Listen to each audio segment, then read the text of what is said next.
Okay, we'll go ahead and get started. Hello again and welcome to the Getting Started with a Microsoft Certified Career webinar presented by TrainSignal's lead Windows Server instructor and MCT, Ed Liberman, and special guest presenter Erica Cravens of Microsoft Learning.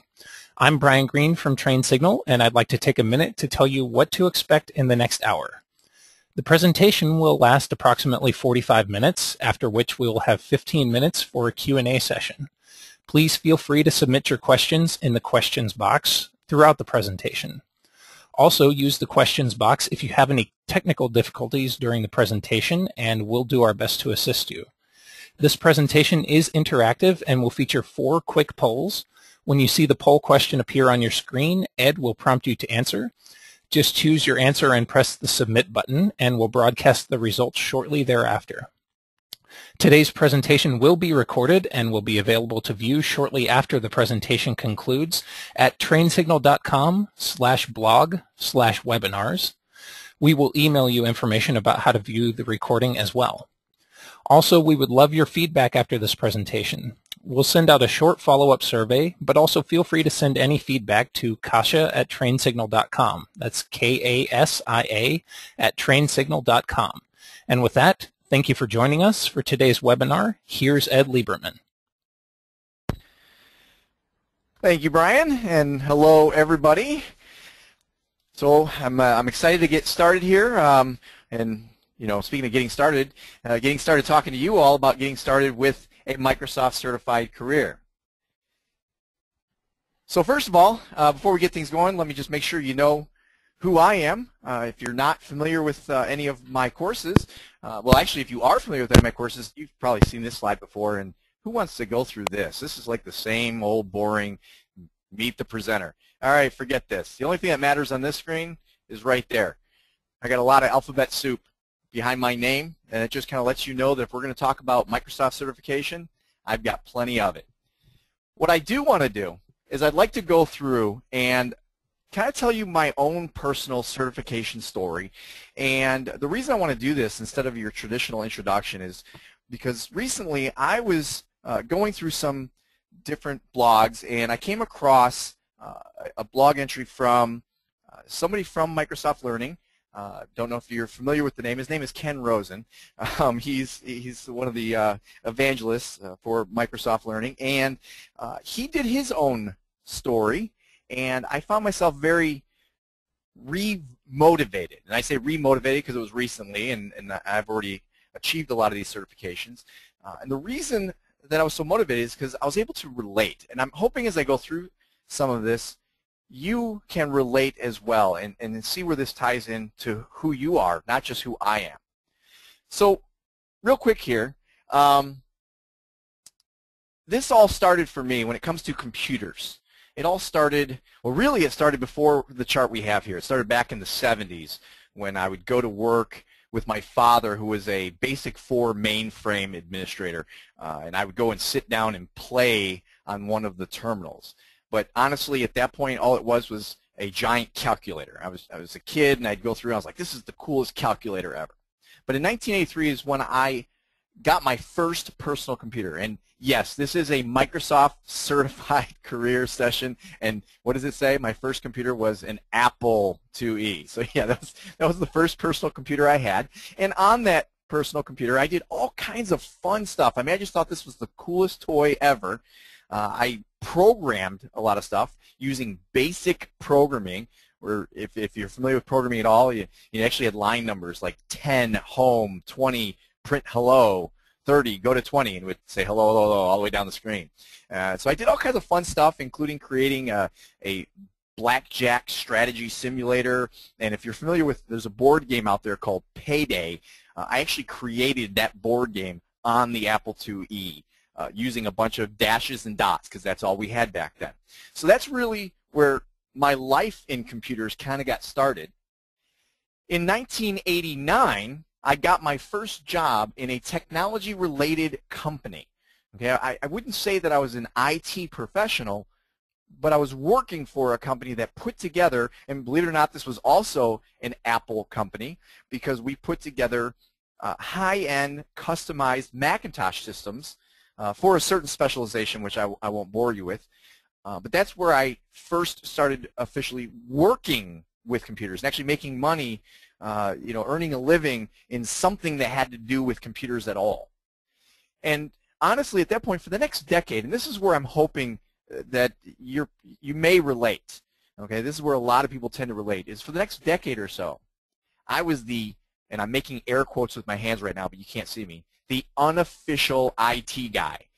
What that means is if somebody needed help with their system, whether it be something as simple as, can you show me how this feature works in Word Perfect, or whether it was, I can't get my system to turn on, or my monitor's not working, or whatever, rather than call the actual IT department, which back then was usually a very small department. IT professionals back then tend to be considered to be arrogant, not very personable, type people. Well, they'd come get me. They'd say, hey, let's go get Ed. He knows computers. Okay, so I know that if I were to ask you to raise your hands right now, there'd be a number of you raising your hands saying, yeah, I know exactly what you're talking about. I know computers, I like computers, and therefore people are always asking me to help them with their computer.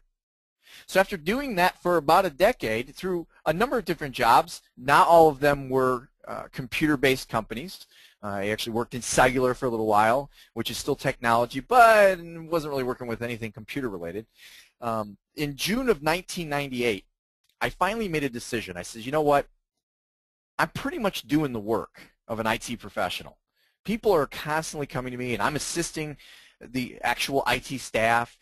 I might as well actually make a career out of this. I mean, it took me, over 10 years of, being out of school and working as a professional to say, I'm going to actually decide that this is a career for myself. And I don't know where all of you are at right now in your life, whether you're already in a career and you're looking to change it, or maybe you're looking to advance it, or maybe, you just, where I was, just young, trying to figure out what you want to do. Well, I finally made that decision in June of 1998 that IT was going to be my career. And so I went out and I researched how I accomplished that. And what I found was back then, there was this big thing called the MCSE, Microsoft Certified Systems Engineer. This was a certification. It was a big deal. You go out and you get that. Companies are looking for people with that, and you'll get certified, and you'll get a job, excuse me. So then I said, all right, well, where can I get this? So I ended up signing up for classes at a local community college and began that MCSE certification track in August of that same year. Now you'll notice that things kind of get real scrunched here, and I started as a student learning about MCSE in August of 1998, and because I had a background in, well, always helping people, right? People were always asking me, and I would teach them how to do something, or show them how to do something, or go out and just assist them through it, or whatever. Well, I kind of did the same thing in the classroom. I'd go around and help my peers when they needed it, and maybe the instructor, there's not enough of just one instructor to go around to all the different students. And he pulled me aside and said, you should be teaching this. So very quickly, in only October of 1998, I started teaching IT professional material, and that first class was actually something called Networking Essentials, which also happens to be the very first certification exam I ever took. I took it that same month, October of 1998. Now, for the next year after that, because you'll notice that there's a year that passes from 98 to 99, I was the school's exclusive Networking Essentials instructor, and I also got my certifications outside of Microsoft in the world of CompTIA, if you've ever heard of them. I got my A+ and my Network Plus certifications, and I was teaching those classes as well. But then, in 1999, the school said, listen, we need for you to go out and get some additional Microsoft certifications and get your MCT, your Microsoft Certified Trainer certification, to go teach some other classes. So in October of 1999, I took some other tests. I became an official, it doesn't say it here, but an official MCP, which we'll talk about what all these different letters are in a little bit, but an MCP and then also an MCT, and started teaching other classes. Now that's October 1999. Between then and here, right now, today, I now have taken 33, if I've counted correctly. It seems like there were more, but I've taken 33 of these IT certification exams, and I've earned 24 certifications, and I'm currently a 2011 Microsoft Certified Trainer, and still learning. Not still teaching. Yes, I'm still doing that as well, but still learning. And that's something that I want you to understand is one of the things that I think is so cool about this industry is that you never stop learning. It's always changing. You got to keep learning. So basically, in the 13 years or so since October of '98 when I took my first exam, I now have this. Okay, that's me with my goofy smile in my office with a sampling of the certifications that I've earned behind me. All right, so that's who I am. Now I want to learn a little bit about you. I want to learn about who my audience is. Okay, so we're going to go to our first poll. I want to know where you are from. Now there's nothing you can click on here. This is just a slide on the screen, so give me just a moment here. I'm going to bring this poll up for you.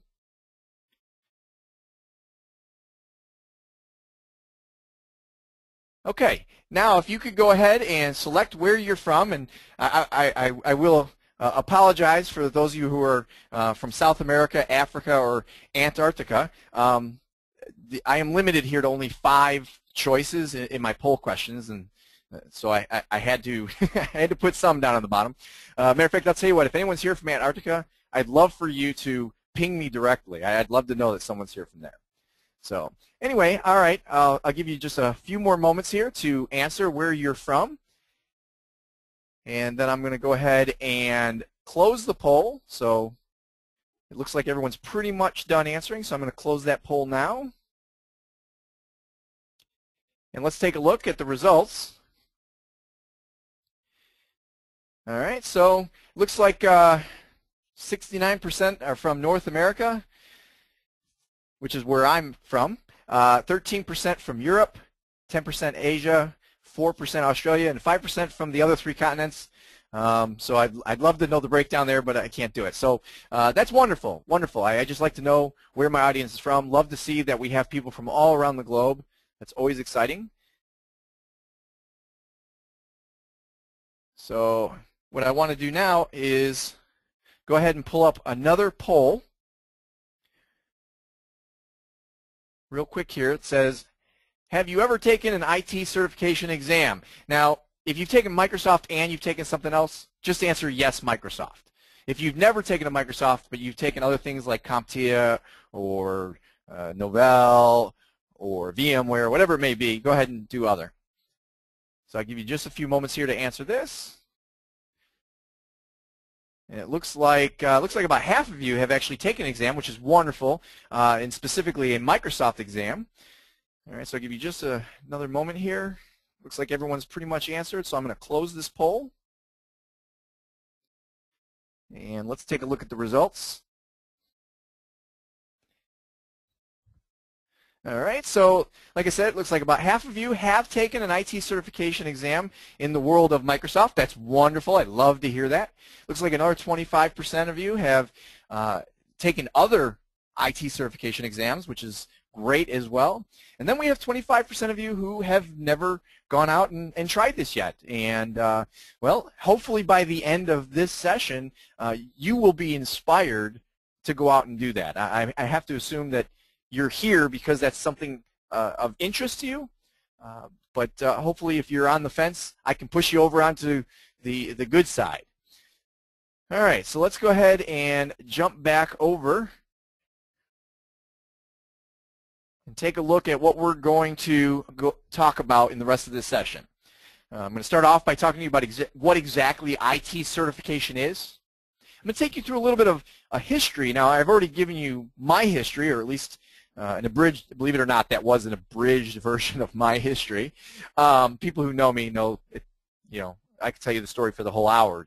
But we're going to go through a little history of Microsoft certification. I'm going to talk to you a little bit about how Microsoft certification works today. And then I'm going to actually hand it over to a special guest that we have here, Erica Cravens from Microsoft Learning, who's going to talk to you about a little bit about what the future holds. Okay, and it's actually going to be somewhere in between today and the very near future, I believe, that she is going to go over with you. So let's talk about what exactly IT certification is. Now, again, since 75% of you have taken an exam, you probably have somewhat of a grasp on exactly what certification is, although some people may still be wondering. Those of you who haven't taken a test yet and you're looking to get started in this, you're thinking, well, what does this do for me? What is IT certification? Well, the first thing I can tell you is it's a validation of things. It's a validation of accomplishments, and actually it's actually on the list under validation. But the first thing is it's a validation of skills. In order to get certified, you have to possess certain skills. You have to know how to do certain things, which takes us right into the next item here, knowledge, right? You have to know how to do certain things. You have certain knowledge of how things work. This next one I think is huge. It also validates experience. As a matter of fact, when Microsoft certifications were first created, and I'll tell you what, Erica, when you come in, you can certainly correct me on this if there's anything that I'm not completely accurate about, because most of this goes off of the way it was explained to me back in the day. But originally, Microsoft certifications were created, and they were what's called experience-based tests. Matter of fact, even today, they're still considered to be experience-based tests. The original idea was not that somebody would go to a classroom or buy a book or get one of Train Signal's courses or whatever it might be, and then boom, go out and pass the test, and now they're certified. That wasn't the original intention. The original intention, my understanding, is that we wanted to give existing IT professionals who had experience and knowledge in the field, we wanted to give them a credential. Especially since back in the 90s, so many IT professionals, so many computer geeks, if you will, didn't have college educations because there was such high demand that they would go straight out of high school, and in some cases not even get a high school diploma. They would just go straight out as soon as they could and start managing computer, well, I should say computer systems, and then also what became computer networks. So they needed to have something to validate who they were other than just the job experience they could put on their resume. So IT certification is a validation of experience. Now, if you're thinking to yourself, well, wait a minute, I don't have any experience, that's kind of the idea here is I'm trying to get this certification so I can go get a job, so I can get some experience. The IT certification, in order to get it, you still have to have certain experiences. You're going to have to practice and play with stuff. It may not be formal on-the-job experience. It might be at your house. You might create a network at home and play with it to learn how things work. So it really is a validation of experience. But what else does IT certification show? It shows dedication. In order to obtain some of the higher level certifications, you really have to stick with it and stick with it for a certain period of time. It's not something that you just on a whim say, oh, I'm just going to go do this and tomorrow. No, usually, I mean, yeah, if you're a seasoned veteran, maybe you can do that. But for the most part, if you are somebody who is just getting into this career, you need to go ahead and put some time in and some effort in. And you have to stick with it and not give up. And I will tell you, after teaching this stuff as long as I have, I've seen a lot of people who they were dead set. This is what I'm going to do for the rest of my life, and then they did not stick with it. They just didn't have the dedication, and they moved on to whatever the next big thing was that they wanted to try. And I already mentioned that overall, it's a validation of accomplishment. You set out to do something and you did it. Okay, so that is really what IT certification is all about. Now, besides giving you a validation, besides saying that you know how to do something, you have experience, you're dedicated, and you accomplish something, there are certain benefits of being certified. The first benefit I have listed here is relevance. By taking the time to go out and get an IT certification, you are going to make yourself relevant to the industry because you are going to learn about things that are needed right now. and by maintaining your certifications. So in my case, I didn't just get all those certifications back in the late 90s and early 2000s and been sitting on them. No, I've continued to learn and continued to get more certifications, and that's what keeps me relevant in today's world. You also have the benefit of the journey.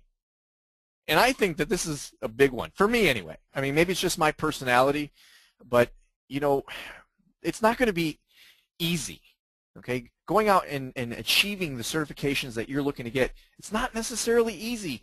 It's not always fun. There's going to be rough days. There's going to be times that you're going to feel miserable. You're going to feel tired. I like to compare it with, and I'm not one. I have some friends who are, but, mountain climbing. And I'm not talking about just going up some little foothills, but true mountain climbing. You go on an expedition to climb to the top of a big mountain, and one that's going to take multiple days. Along the way, the weather may not cooperate. It might be raining. It might be cold. Or it could even be the opposite. It could be sunny and hot. You might fall down and scrape yourself, and it's not always going to be fun. It's not always going to be a fun journey. But when you get to the top and you look down and you say, wow, was that one heck of a journey? And that's how I feel about IT certification. It's a lot of hard work along the way. You're going to run into obstacles, challenges.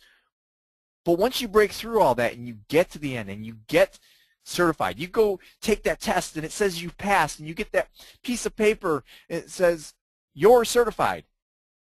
You look back on the journey and you say, wow, that was really worth it. Both the good times and the bad times. And the last benefit that I'll talk to you about here is community. When you become IT certified, you become part of an IT certification community. Microsoft, in particular, does a great job at creating very specific communities within the Microsoft IT certified world. For instance, I, as an MCT, Microsoft Certified Trainer, I am part of a community of trainers, and not just, okay, so I'm one of, X number of trainers in the world. Great.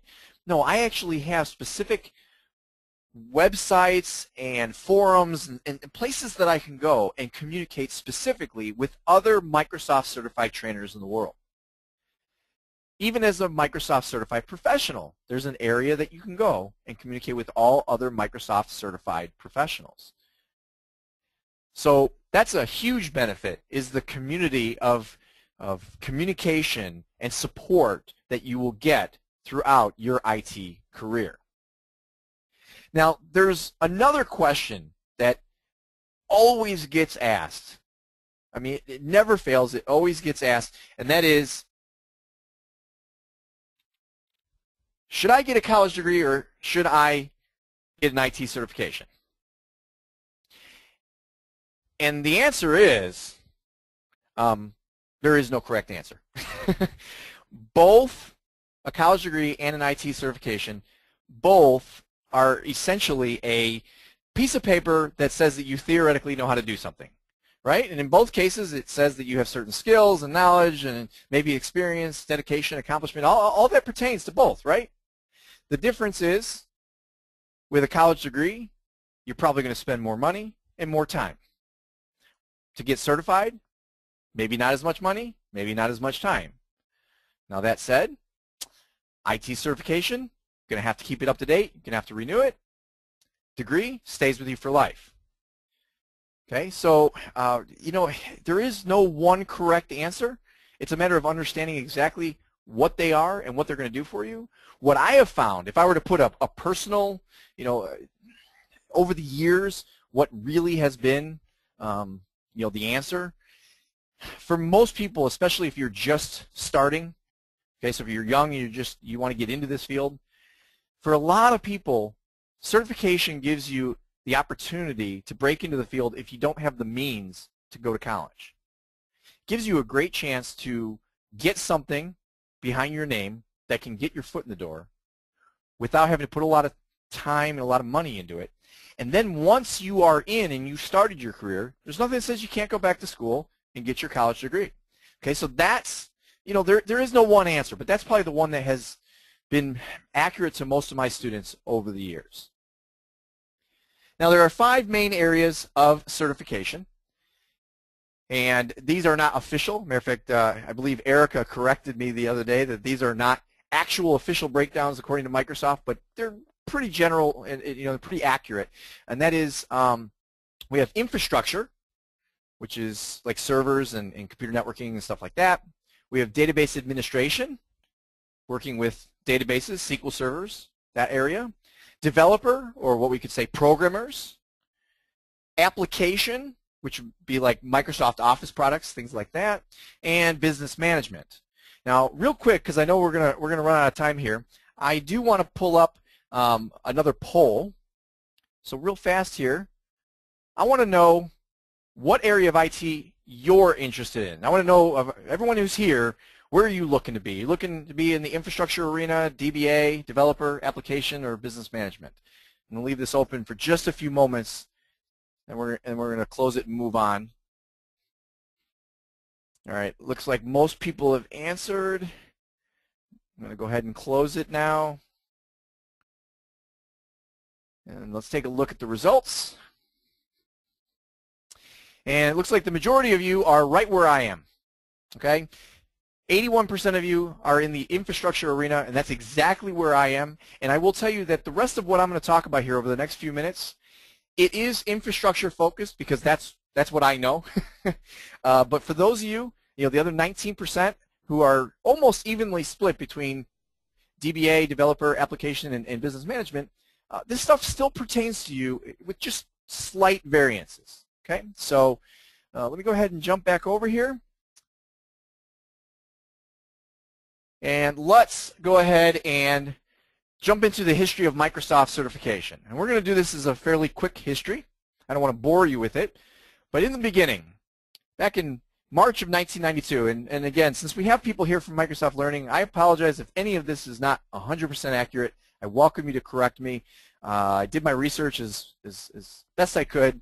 But it looks like, from what I can go back and research, this all started back in March of 1992 when Microsoft created a rigorous set of online exams to measure expertise to help ensure quality support to end users and company personnel.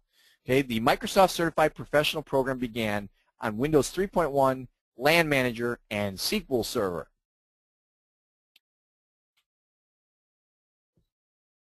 Until we got to Windows 2000. So throughout the 90s, here's what we had. We had the MCP, I mentioned this before, Microsoft Certified Professional. You take any one test and you became an MCP. Now you may remember from my history, my first test was Networking Essentials. That was the one exception. That did not make you an MCP. It was a Microsoft exam, but it was more on the generics of networking, so it didn't make you an MCP. That's why I didn't officially become an MCT and an MCP until a year later. But a Microsoft Certified Professional, any one exam. If you really were out for the journey, out for the adventure, we had the MCSE, Microsoft Certified Systems Engineer. And it took 6 tests to get there. And I'll tell you what, these were 6 rigorous exams. This was not an easy thing. Matter of fact, if you go back to my timeline, back with my history, it took me a year before I even became an MCP and an MCT. And I will tell you that even then, I only took 4 more exams. I had 5 exams towards my 6 for almost a whole another year. I'd have to go back and look at my transcript, but I want to say it was almost exactly a year. I think it was September of 2000 before I actually went and took that 6th exam and officially became an MCSE. Okay, it just came down to how busy I was and the need for it. Back then, the rules were that certification was valid through 2 versions of the related product, meaning if you were an MCSE in Windows NT 351, it would be valid until 2 products out. So we had NT 4.0, and then whatever the next product after that was going to be, that's when it would finally expire. And back then, it was also just generically called an MCSE. There was no product or anything like that tied to it. There was an introduction of specialization in the late 90s called Plus Internet, or Plus I, some people called it. so you could put a little specialization. That's because the internet was a big deal back then. But when Windows 2000 came around, there were some fairly big changes. We still had the MCP. It was still 1 test. We still had the MCSE. But now it was 7 tests. Not a big change. There was an upgrade test available if you were already in MCSE. Right? You already did the journey once. You had to make it a little bit easier on you to come back and do it again. But they changed it to where certification was now only valid until the release of the next related product. Meaning, if you were an MCSE on Windows NT4, they only gave you, it was about, I think it was originally 6 months, and then they extended it out to 12 months. It may have been 12 all along. It's hard to remember all the way back then. But you basically had 12 months after Windows 2000 came out and said, look, you got to get certified in Windows 2000 or you lose your MCSE. Now that policy was fairly quickly changed because they realized as we were heading into 2001 on the calendar that Windows NT was still a very valid product, and it just didn't make sense. And I'm going to explain about these changes, by the way, because a lot of people get real mixed feelings when they hear about, well, they did this and then they did that. This is actually, believe it or not, it's all good. All of these changes were all for the better. Now we also had some specializations that were included, and they were the areas that we really needed these specializations, which was security and messaging. And I really want you to focus on the idea here that we've had specializations because it's going to lead a lot into what we have today. One more thing happened during the Windows 2000 phase, but it was near the end of it, and that is that they added a new certification. It was kind of in between the MCP and the MCSE, called the MCSA, Microsoft Certified Systems Administrator. It took 4 exams to get that, and back with Windows 2000, it was actually not included on the MCSE track. You had to take an exam that was not part of getting your MCSE, or if you were already an MCSE, you had to take one more separate exam to become an MCSA. 3 of the exams did actually overlap. Now the reason for this was because it was looked at as the systems administrator was a very different job than the systems engineer, and that's why it was not part of the track. Moving on to Windows Server 2003, we still had the MCP. It was still 1 test. We had the MCSE, still 7 tests. There was an upgrade if you had already gotten your MCSE in Windows 2000. And we still had the MCSA, but the one change that we had here was that it was included in the MCSE track. Okay, so now somebody could literally take 1 exam, become an MCP, take 3 more exams, become an MCSA, and then 3 more again and become an MCSE. And we still had the security and messaging specializations. Again, a lot of this comes from what the market was demanding. Oh, and I should mention, by the way, back when they had the rule about how it expired 1 generation out and then they rolled that rule back, when they rolled the rule back, what they did was they said now when you get your MCSE or your MCSA, you keep it for life, but we're going to have an actual operating system tied to it. So my MCSE in Windows NT4 became an MCSE on Windows NT4, not just generic MCSE. And then when I got my MCSE in Windows 2000, that's exactly what it was, MCSE in Windows 2000. And same thing for Server 2003. And that's why my credentials very often will say that I'm MCSE times 3, meaning I have 3 separate MCSE certifications. Now let's move on to Windows Server 2008, which is pretty much still where we're at today. We now completely have eliminated the MCSA and MCSE certifications from all the new certification tracks. We now have the MCTS, Microsoft Certified Technology Specialist, which is 1 exam. We have the MCITP, Microsoft Certified IT Professional, which is broken down into, again, certain areas of specialization. Server Administrator takes 3 tests. Enterprise Administrator takes 5 tests. Completely moved away, made a big change. And we're going to talk about that here in just a minute as far as what we have going on in today. Now, I'm going to skip past this poll question because we're running a little short on time here. I'll actually come back to it later for a little fun. What I want to do is I want to talk to you about this MCSE thing. I want to talk to you about why there's no longer an MCSE certification track. And I will tell you that Erica already corrected me and said, we still do have one. technically Windows Server 2003, it's still out there. You can still get your MCSE. But why don't we have it on Windows Server 2008? Why the changes? Why all of these changes? The reason for all of these changes is because Microsoft is always trying to maintain the integrity of their certifications, and they're always keeping their ears open to what the IT professional world is looking for. What happened was a lot of, and this is the way I understand it, a lot of human resource managers were saying to Microsoft, hey, MCSA, MCSE, that's very generic, very broad. I don't really know, that doesn't really tell me what somebody can do. Okay, the IT world has moved into a whole lot of areas of specialization. That's why I said to focus on that specialization. And it's because of those specializations that we now moved into this MCTS, where you're a technology specialist in a certain area, and an IT professional in a certain area, so that it can tell the hiring managers, this is exactly what this person can do.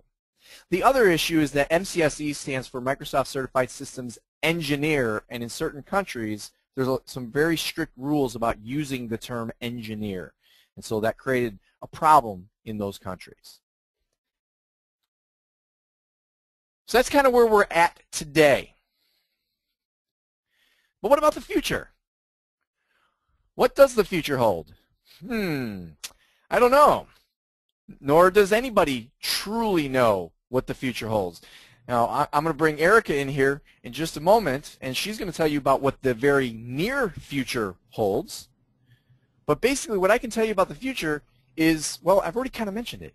Microsoft is always discussing, and not just amongst themselves, but with the IT population, what is needed.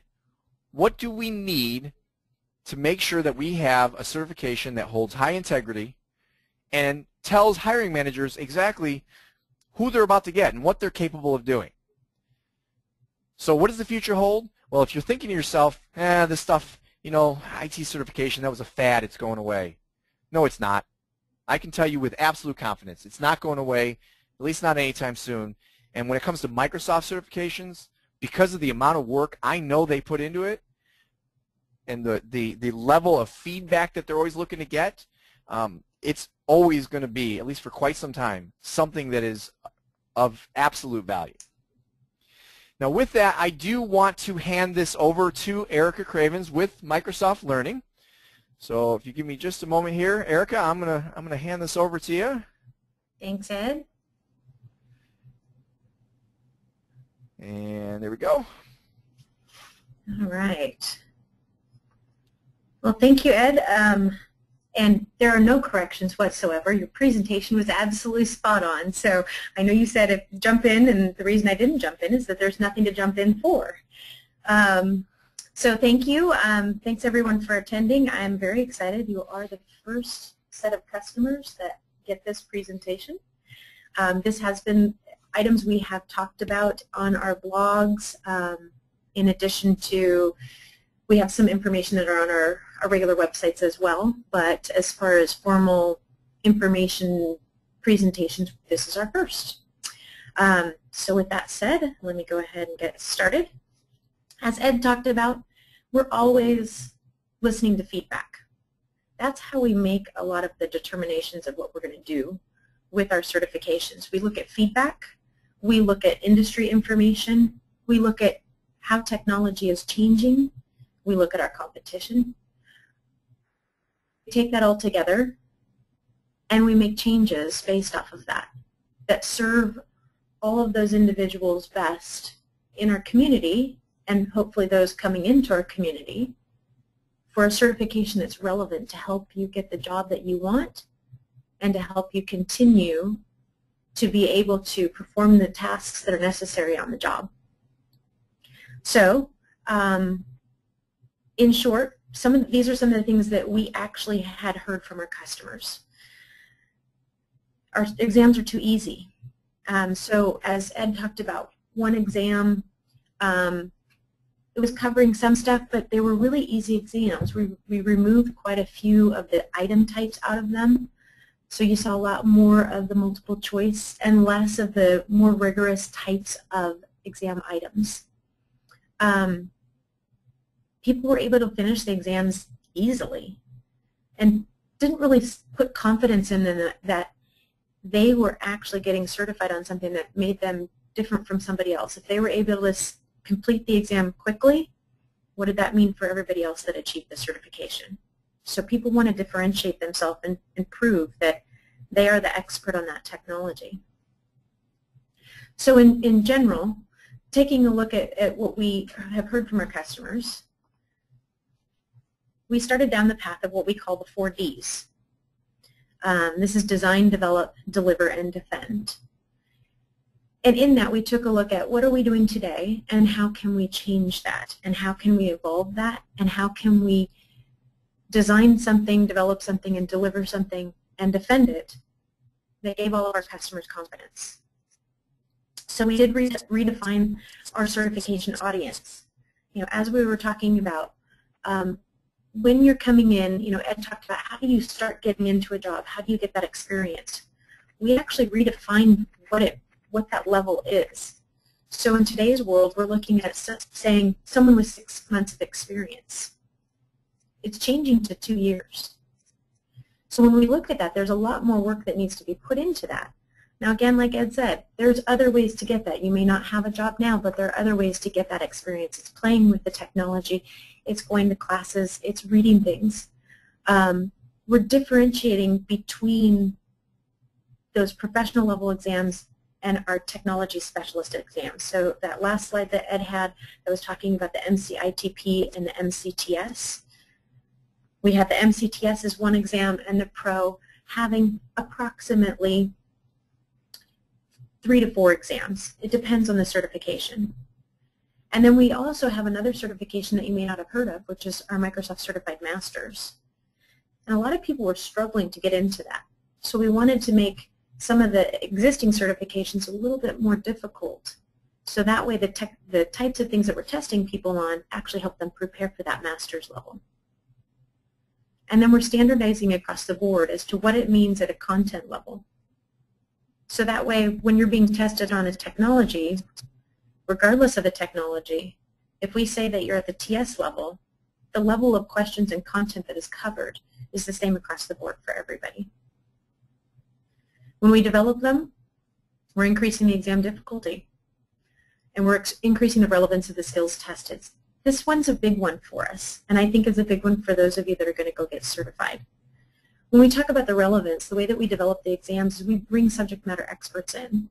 And when we bring those subject matter experts in, we ask them, what is it that is important on the job today that people need to be validated on? That when we validate those skills, they're basically validating that those individuals can go and do the job.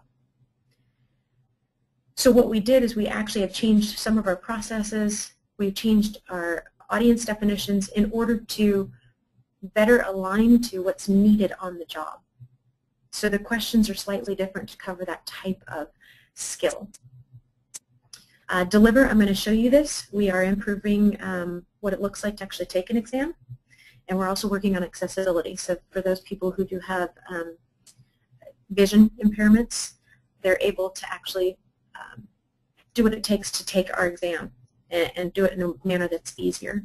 And then defend, I'm going to get into this a little bit at the end, but this is just making sure that people aren't getting certified that really don't know the content, making sure that our test centers are secure, our exams are secure, and that the people that are getting certified are those ones that have done the due diligence to learn that content and pass those exams.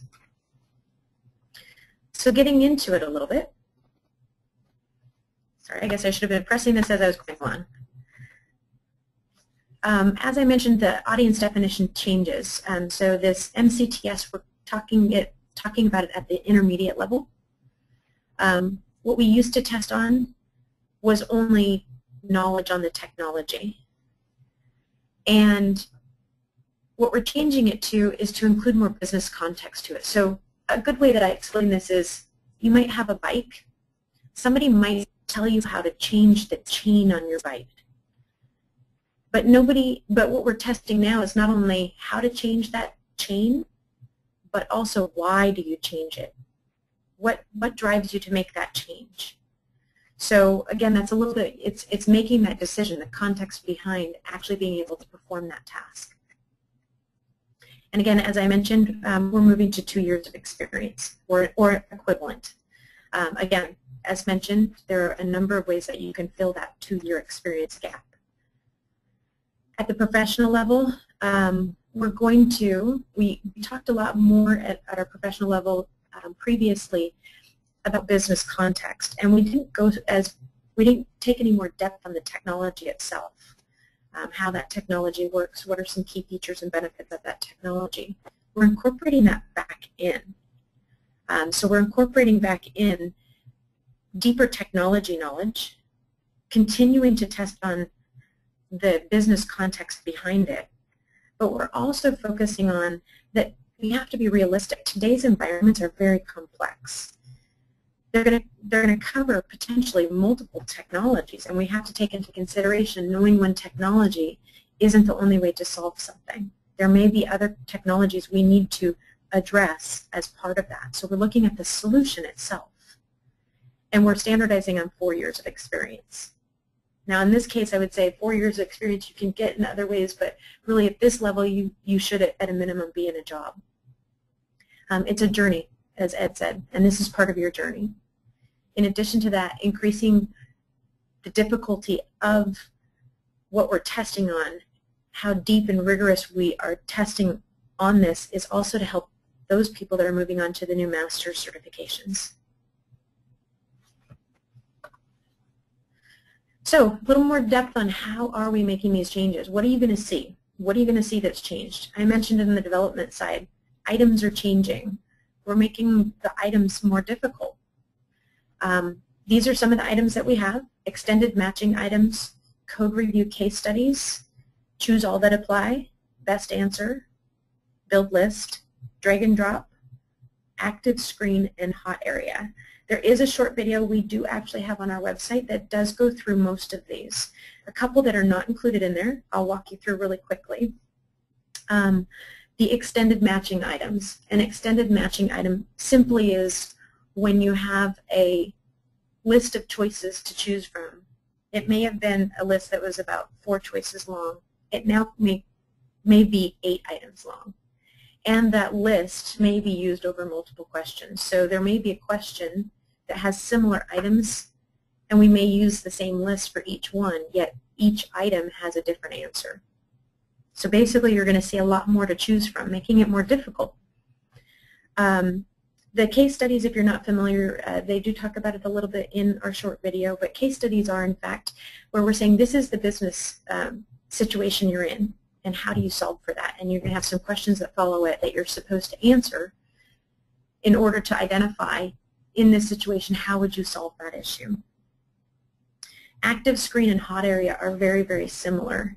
And I don't know if many of you know what a simulation is, but it's basically like working in the technology itself. The difference between the active screen, hot area, and simulations is that on active screen and hot area, you're limited to what you see available. So you're limited to what items you can actually choose, and you don't have the full functionality of what would be working in the product. So there's certain tabs you wouldn't be able to click on. There are certain items you wouldn't be able to work with. It's just a limited set of items that you would see.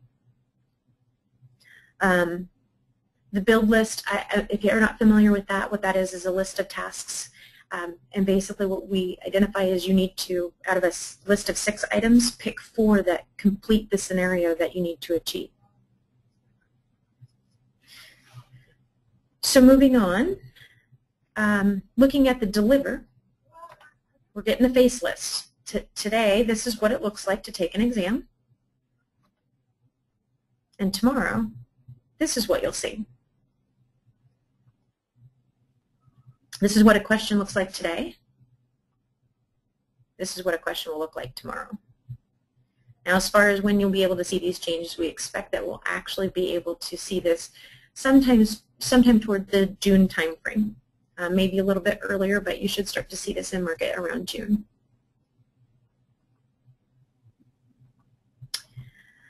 Now, we mentioned the defend aspect. We're doing quite a bit. A lot of this we've been doing in the past, so some of this is really not new. This is just stuff that people aren't aware that we do on a regular basis. We do have biometrics that we're putting in place for certain tests, whether it be a fingerprint, a retinal scan, a picture, basically making sure and ensuring that the person taking the exam is who they say they are. Secret shops are to ensure that the test center themselves are doing the right things. We're making sure that they're ensuring that people don't bring notes in to take the test to help them with it. We're looking at candidates. Candidates themselves, we do actually ban candidates from taking tests. This is a very rigorous process, so if you are nervous about this, it does take a lot to be banned as a candidate, and it is a long process. It's not something as simple as you got some information and it happened to help you with the test. That's not how we ban candidates. It is typically candidates that have helped others. The big one here is brain dumps that are out that basically have our test questions out there and actually give you the answers to those. We're shutting those sites down, and we recently had a $13.5 million settlement on this that we announced on Friday last week that in fact took those down. So we're actively doing this on a daily basis. This is one of our largest settlements, but there have been plenty of other sites that we take down and ensure that our content isn't out there for people to read and memorize. That's only one of the things. Now, I did already talk about all the things that we're doing with the items. Those changes in those items make it much harder to put out on a brain dump. So even if those brain dump sites are out there, it's a lot harder for them to build that content out there. So even if you do get it from there, a lot of times you may not have the latest and greatest, and you may not have exactly all of the items that are in that question. So a little bit more on that $13.5 million settlement. If you're interested, you can actually go to our website, and it's on our press pass. And under that press pass, it does explain what the judgment was. So it was a test inside domain names, and we were able to take down thousands of links to the sites. So basically, we have been able to significantly reduce what's out there. So after all of that, what we finally have is we actually have been doing this already in our exams. So what you've seen today not only is in progress, it's already in some of our exams. So we're already seeing these changes that are made. And from that, we're getting feedback that people are saying, now that makes more sense. It was harder to pass the exam, but after I was done, I feel like I am truly qualified and certified, and that the people passing that exam should achieve that certification as well. And that's what we have for today. You'll continue to see these moving forward. We also have some other changes coming up, so keep your eye out. And I believe it is back to Ed at this point, unless there are questions. Wonderful, Erica. Let me just make a quick change here. There we go. And all right, that was great, and I hope you all found that to be really, really helpful. I know I did. I love hearing all the changes that are being made, and I'll tell you, there was a lot of time spent there talking about making the exams more difficult, and some people look at that as a turnoff. But just as you read right at the end, quotes from existing candidates, yeah, it was a lot harder, but you feel that much more of a sense of accomplishment when it's done. And making the exams harder is always a good thing, because it maintains the integrity, so that we know that people who are certified, that they actually mean something. So wonderful. Thank you very much, Erica. Now, Absolutely. Real fast before we get to the Q&A, just because I see that we are running a little bit low on time, but don't worry, I'm going to stick around even past the hour and answer all the questions that are in the queue right now. And even if there's more, if any of you have questions now and you want to start putting your questions in, that's fine. I will get to them. But just in case, for those of you that may need to get, maybe you're here on your lunch hour or something, you need to get back to work, real fast, I just want to give you some information that you can take down here. as well as if you can't jot it down all of it real fast, we are going to have this recorded and you can get back to it. But basically, if you have questions, you can always email info@TrainSignal, or you can call us. If you want to find me online, I have a Facebook page. It's called TrainSignal Ed. I welcome you to come like my page, and I will hopefully keep it interesting and put information out there on a somewhat regular basis that's helpful to you. You can also follow me on Twitter. It's also TrainSignal Ed, just there's an underscore there. If you want to actually jump in on the TrainSignal and or Microsoft Learning conversation, we have trainsignal.com/blog if you want to take a look at all the different stuff that we're blogging as a company. We also have a Facebook page as a company, Twitter feed as a company, and then we have Born to Learn, which is a great blog to go to. It's where I get a lot of my information. It's probably where most of my information comes from as far as Microsoft and Microsoft Learning. And then also as far as getting specific information on IT certification, you can go to microsoft.com/learning. And what I'm going to do just real fast here, because I skipped the screen before, if we could just jump back a little bit right here. This wonderful little picture that we had about Microsoft certification, how it works today. Don't worry, you didn't miss out on anything. It was mostly a repeat of what I already had said. But at the bottom, there is the full link to where you can learn all about certification at that Microsoft Learning page. Okay, so I just wanted to briefly have that up on the screen. You can try to jot it down or go back to the recording and grab it if you need to. Other than that, I would like to jump in and see if we can't answer a few of these questions. I'm going to go ahead and I'll read the questions and answer them. That way everybody can hear them as opposed to just answering the person who asked it. So I see here that, that Thomas has asked, right now you're working on Security Plus and Network Plus. Next will be MCITP. Based on the, and I think this is specific to TrainSignal's training, based on the CD set that you order, is there an order in which you should take the exams, and what worked for me? I think that's a great question, and it gets asked all the time. I said you have to be, 3 exams for MCITP Server Administrator or 5 for MCITP Enterprise Administrator, and people ask that even back in the days of MCSE. They said, well, what order do I do this in? And there's not always one specific correct answer to that. What I can tell you is a very common order is very often you start with 70-640, which is Active Directory. That tends to be a really good starting place for a lot of people, although some people will start with the 70-642, which is Network Infrastructure. Those are 2 core and key areas of everything involved with Microsoft Server and Microsoft Networking. So that's really kind of where I would recommend starting. But there is, again, there is no one correct answer. I usually tell people start in the area that you feel strongest. I know some people they say, well, no, go where it's hardest and then save the easy stuff for, the end of the journey. For some people that might work. What I find is because the journey is, so long and can be such a challenge, the stuff that's easy, give yourself a good start, because that's where I lose most of my students over the years. Where we've lost them is somebody who right from the beginning is feeling absolute pressure and they're like, there's just no way.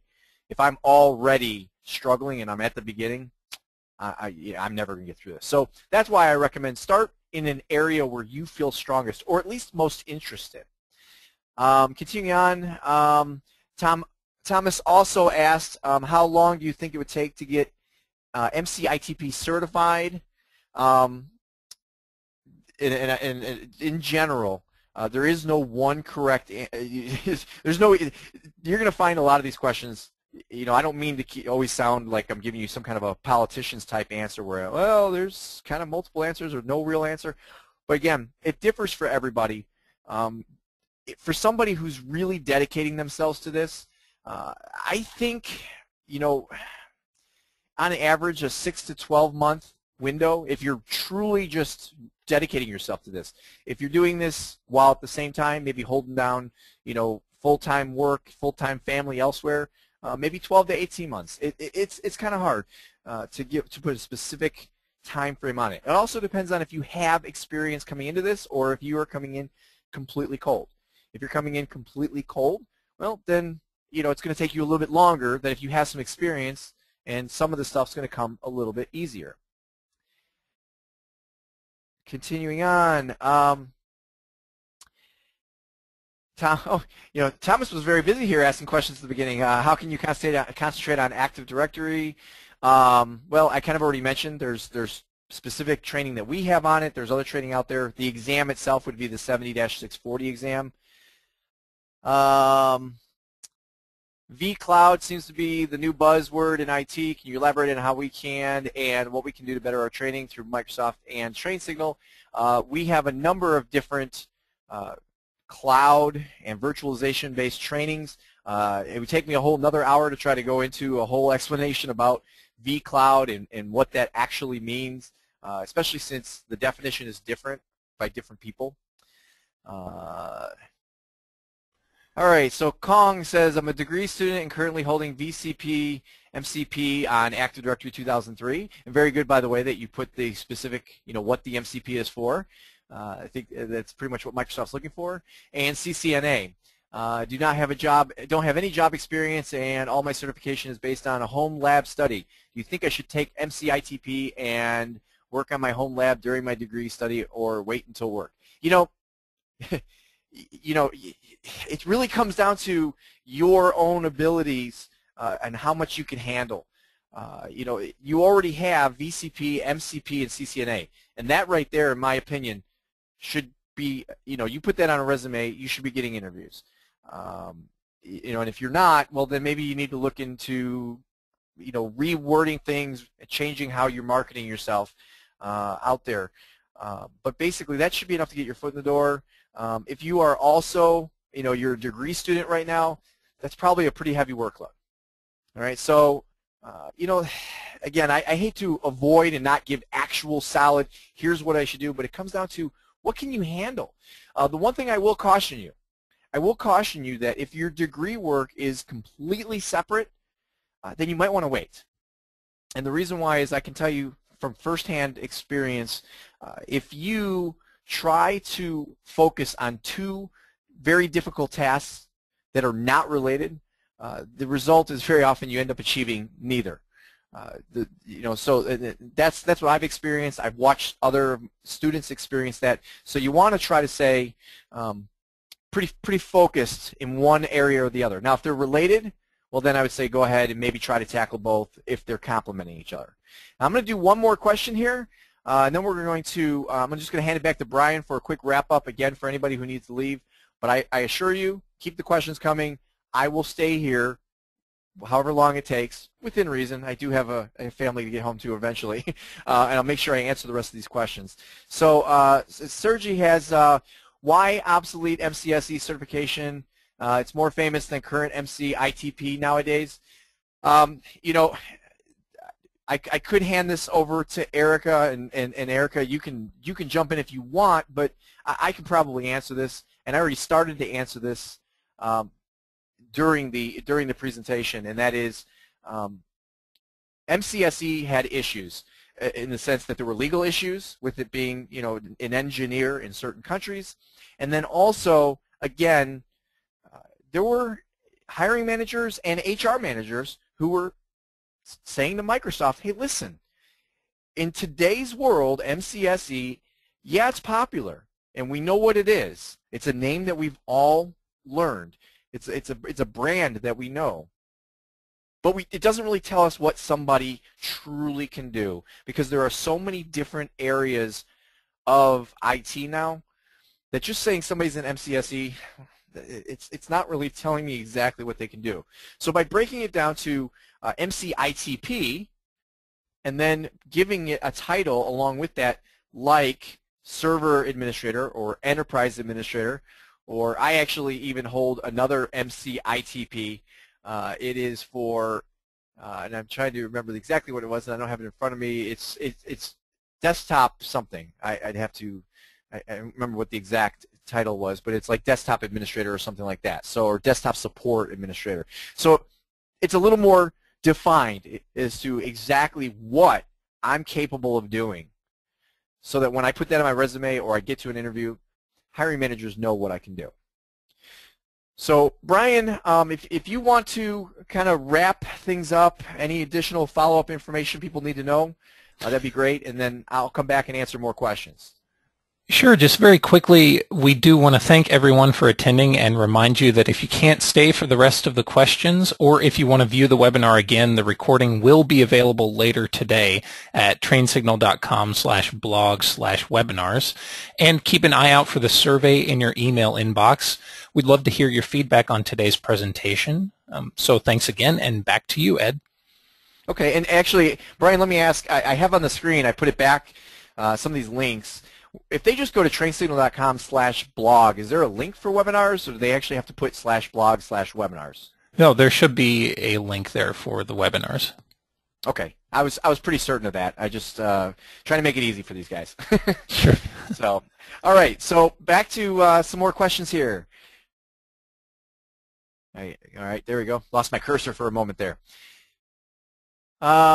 How have you found the progressive tests versus the non-progressive tests? Thomas, I'm not sure exactly what you mean by progressive. If you're referring to the exams that we had for a little while, where you don't get to skip around, you actually have to answer a question, and then based upon that answer, it then determines what the next question should be. I believe those were actually called adaptive tests, although, again, in different areas they may have been called by different names. That testing, I believe, has been completely eliminated from Microsoft World.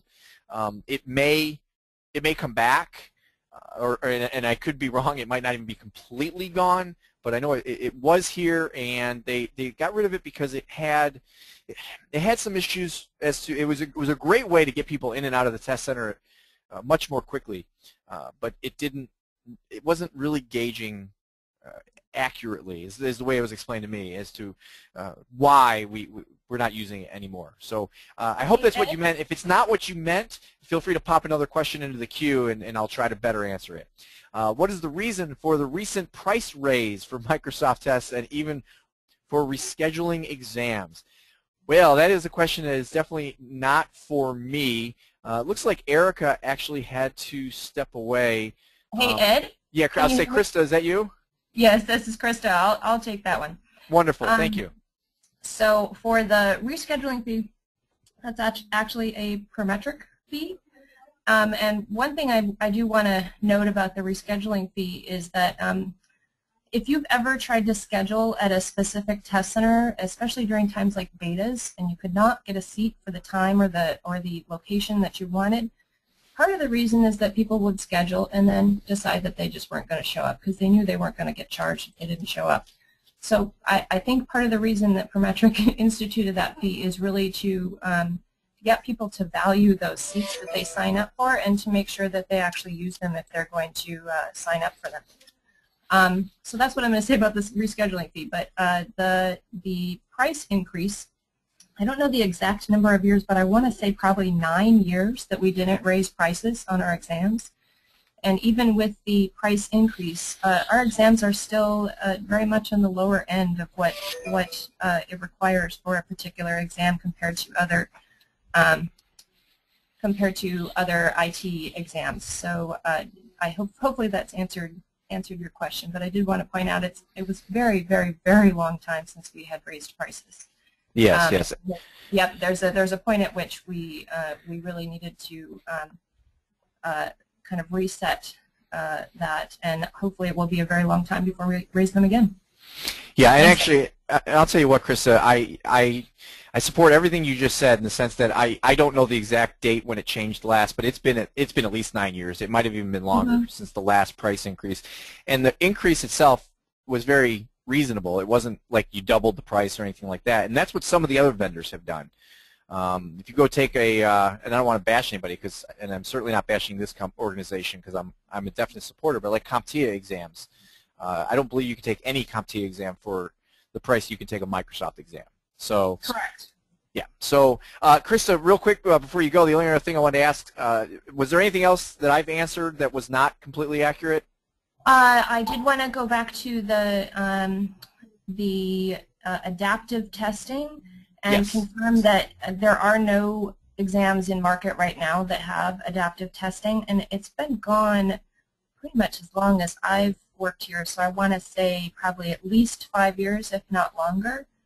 And one of the things that I think Erica talked about a little bit is if for those of you who have taken an adaptive test, if you did really well on it, there was this strange dynamic where you would actually finish the exam very quickly and kind of feel like you hadn't really been tested. So there's a how do I put this? There's a satisfaction that you get having really felt like all of your areas of knowledge were adequately tested. And that's something that if you were actually really good at it, you didn't get with an adaptive test. And on top of that, they were extremely expensive to build, and it was not something that we could sustain across the number of exams that we have in market today. Okay. Yeah, and that's, as Erica probably mentioned, we're looking at some other, we've implemented a lot of different item types over the last year that you'll be starting to see, and there are more to come as well that will give more of that feeling of, wow, I really had all of those areas of knowledge really thoroughly explored, and I can feel confident about the result that I got. yeah, and I can, being a candidate myself, I did take an adaptive exam, and that's exactly what happened. It was it was specifically for the Enterprise Administrator exam back on Windows NT 4. I was done in, and everyone who's listening, I kid you not, 11 minutes. 11 minutes. It didn't feel right, did it? You felt no, like, I was done. Happened? I finished the exam, and I said, I just kind of scratched my head. I said, really? I mean, I said thank you because it said I passed, but it's really? That's it? So yeah, I hear what you're saying. If I would have done all of my MCSE exams back then, and each one took me 10 minutes, really? I devoted all this time and effort to studying for that 10 minutes? So I hear you. Exactly. I hear you. So, all right, so let me thank you very much. Hopefully you can stick around in case there's any of these other questions. I certainly will. Wonderful. Is there a future for MCITP in the days of cloud computing? I'm not sure that I understand that question, Sergey. I mean, the answer, as far as I'm concerned, is yes. I mean, there already is MCITP certifications for Microsoft virtualization. In fact, I'm going to be speaking about that at a Microsoft event coming up here on Thursday. So, you know, I think we have MCITP in cloud computing right now. Which certification exams have been updated to include R2 content, and has TrainSignal incorporated all these changes in our packages? So, you know, I believe at this point all of the Windows Server 2008 exams have been updated. Now, some of them have been updated more than others, in the sense that, I mean, some of them you'll find more R2 feature-related questions, but they've all been updated, and our courses have essentially all been updated as well. And the reason I say essentially, and I'm going to clarify this, I mean, for those of you that are still here, and I see looks like there's about 80-some-odd people still here, I want you guys to hear this because it gets asked of us here at TrainSignal all the time. The courses have either been, so like Active Directory, Applications Infrastructure, have both been completely redone, and they were done on an R2 platform. With the network infrastructure, we didn't redo the course, but I did add a bonus lesson which has some of the R2 concepts. And then I'd have to look at the server administrator and enterprise administrator 646 and 647. Again, it's all about, you know, it's not like the exam completely changed. R2 is not a new operating system. There's some features that are included and some slight changes to the operating system. And, you know, some people have asked, you know, do we cover every single R2 topic? And, you know, just as the original course doesn't necessarily cover every single nook and cranny that you could imagine about the operating system, we don't, you know, the course doesn't necessarily cover every single R2 feature you could ever see when you're out there. The courses are designed to educate you on the product first and foremost.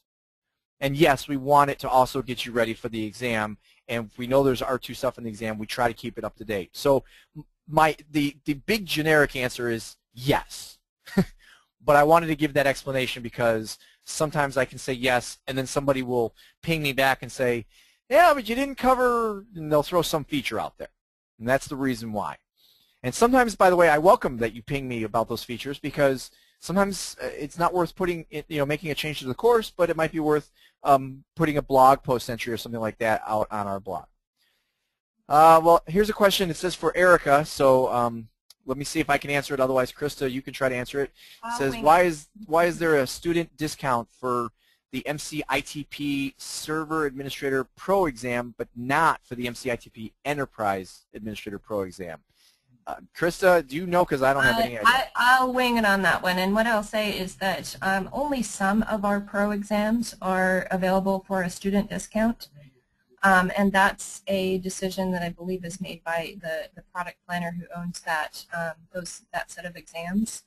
Part of the reason that we do that is really we kind of use a filter for what is the likelihood that somebody who is actually a student is going to be able to pursue and successfully pursue that particular certification. The Enterprise Administrator is a longer exam path and is really targeted at somebody who's, let's be honest, more senior than a server administrator. And I suspect that that is part of what fed into the decision about the pro exam for the Enterprise Administrator not being available. That said, we are going back and looking at all of those decisions that we've made in the past and trying to make sure that we are rationalizing those and being consistent across how we are making those decisions. So might not always be the case, but that's the context behind that particular one. Okay, cool. Thank you. The next question would have been for Erica as well, and I'll just go ahead and flag this. It says, what is Erica's Microsoft certification level? I can tell you mine. I was going to say, Krista, you could probably answer what yours is, and that answer is it's not nearly as high as one might say is mine. I mean, you're not going to stand in a room with all those certificates behind you like I can. No. You're also not in a position that calls for it. Exactly. My certification is Excel, although at some point in the future I would like to pursue some SQL Server certifications. That's my Wait, you said your certification, did you say your level is 0? No, I'm Excel MOS. Oh, Excel, MOS. Okay. Excel. Okay. All right. I thought you said 0, and I was like, wait a minute. I know Erica's not 0. I passed the data the first time, and it's actually not. I've been certified in Excel for years, so I spent a lot of time in Excel. Wonderful. But I do want the people to understand, and specifically Sergey, I know you asked the question, is, don't look at that as either Erica or Krista or anybody else from Microsoft Learning isn't qualified to be doing what they're doing. They don't need to be an enterprise administrator to, do the things they do in the learning environment, because they're not out teaching this stuff like I am. Correct. And they're not working in the IT war room like an enterprise administrator. Well, and in my particular case, I was actually working on building those exams, and I was in there looking at all the items, so it would be a little bit it'd be cheating. conflict of interest for me to be pursuing those certifications. I know what some of the items are already. So, okay, yeah, cool. But I'm not going to tell you. Darn it. Okay, so does Microsoft provide students with any discounts or other support to attain these certifications? And I'll tell you what the answer generically, let's not get into super specific details, but yes, there are, I will tell you, there are always discount programs out there. I've seen one after another. There's almost no point in time that there's just no discount program available at all. One of the real popular ones, and I don't believe it's currently running, is the Second Chance. Correct. Where you could take it the second time if you fail the first time. But I believe the trade-off to that is there were discounts off of some of the newly increased prices on the exams, right? So Ed, for students, it kind of depends on whether they are actually attending an IT academy. Mm-hmm. So depending on, you check with your school and find out if they're an IT academy. Otherwise, I do believe that students can show their ID and get a discount through the student discount. It's a different prefix. I believe it's 072 instead of 073. One other thing I would mention is that in terms of studying, the DreamSpark program if you are, you will be able to get access as a student to all kinds of software to help you get that hands-on experience that you might not have yet because you don't have a job. Okay, wonderful. And yeah, I actually used to teach for an IT academy, and yeah, those discounts have always been there. Perfect segue to the next question, which was when can we expect the new second shot exam program? You know, I was actually researching that heading into today's session because I knew that would be asked, and the answer I can give is I have no idea because there is no information out there at all that I can find. So, I don't think I can give you anything more than that, other than that we had, I believe that we are looking at having something like the certification packs that we had last year, if you remember those. I'm not sure when they'll launch, and I'm not sure whether it's going to include second shot, but that would be something, like you mentioned before, Ed, keep an eye on the blog. And that's the kind of place that will announce that type of offer. You can also obviously find that type of information on our website. Yep. Yeah, and specifically not only the Born to Learn blog, but the Microsoft.com/learning. I believe if you click on the certification tab, it's always promoted right there. So, all right. What are entry-level certifications from Microsoft? Brian is asking, and we kind of talked about this throughout. MCTS, I'll tell you what, there's even a different entry level if you are specifically and again, Krista, you might give clarification as far as the MTA. I can take this one if you want, yeah. MTA is Microsoft Technology Associate, and it's a program that's offered currently only to academic institutions, so basically your school has to sign up. It's targeted more at high schools and two-year colleges, and it's really meant to give you that base of really all of the introductory information that you're going to need to move on and be successful in one of the courses that maps to an MCTS exam. So, for example, for something like SQL Server, when you take the course that's associated with MTA, you're going to get all the introductory concepts covered so that you really have a base understanding of how SQL Server works and how databases work and what the different types of queries will accomplish and that type of thing, so that you're going to be much more successful and set up to pursue the next level of certification. Wonderful. Now I'm gonna paraphrase Gabriel's question here. It's a very long one, but basically he's asking about we have things like active screen and hot area type questions, and that's great, but why don't we have actual real functional operating environments? And I can answer. I've actually discussed this with Erica, and there's two things that I can say, and Krista, you can add if you feel that there's anything worth adding here, but basically, first of all, Microsoft does have some of that right now, I believe, with their higher level stuff we didn't even talk about, like the master certifications. Correct. And then the second thing is, even when we bring it down to the lower level, watch for this stuff. I mean, you mentioned, Krista, about a question came up about cost, and you mentioned about trying to keep costs down and why the adaptive testing wasn't there. We have to try to always weigh back and forth, the cost factor versus the benefit that we're going to get out of having these real-world exams. It would be cost prohibitive to have every single MCTS exam be a real-world environment. I mean, and I will tell you, even with the other vendors, and I know, Gabriel, you mentioned you mentioned VMware, what they do. It's not every single exam for these other vendors as well. It's only once you get to the higher level stuff. I know even in the Cisco world, it's only once you get to the CCIE stuff that you're going to have that real-world. Let's sit them down, put them in front of something that's real, and test them. So, and a perfect example of that is that we had a simulated real-world environment.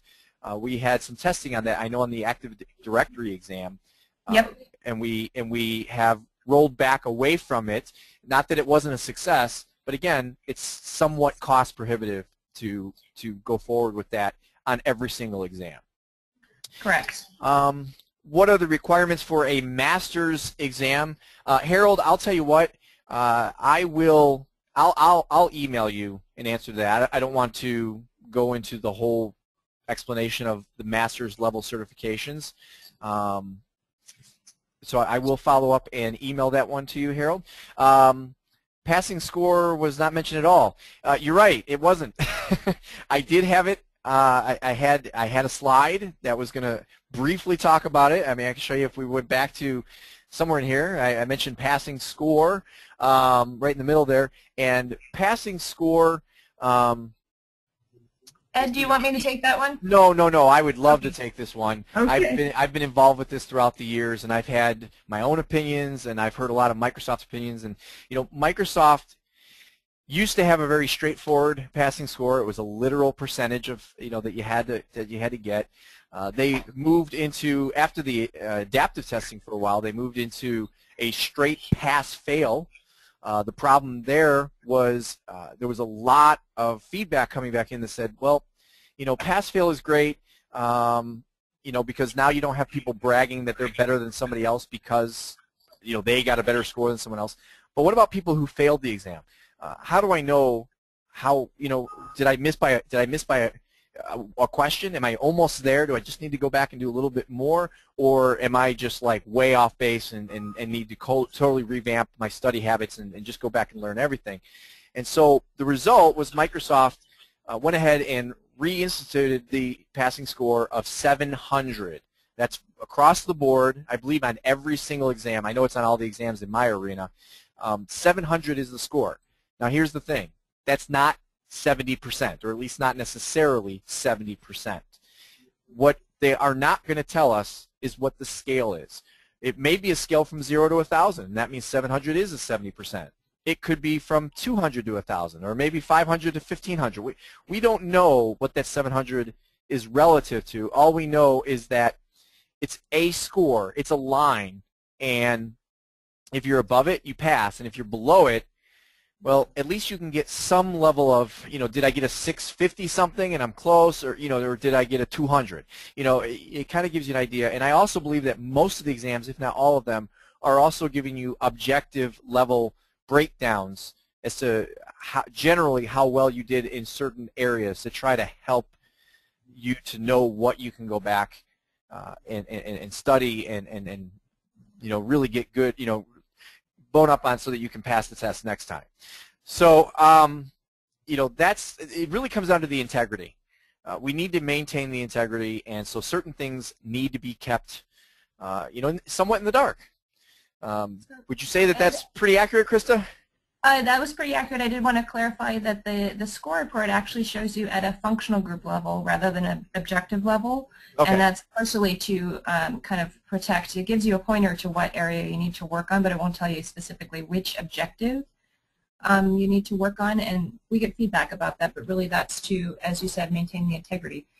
And in terms of setting the passing score, I know we don't have much time, but I did want to point out that that score is not set by Microsoft Learning. That score is set by subject matter experts who look at the items that we're putting into that particular exam, and they decide where do we think that the minimally qualified, where should that cut score be? These items are easier and these ones are harder, and where are we going to say that people have to pass?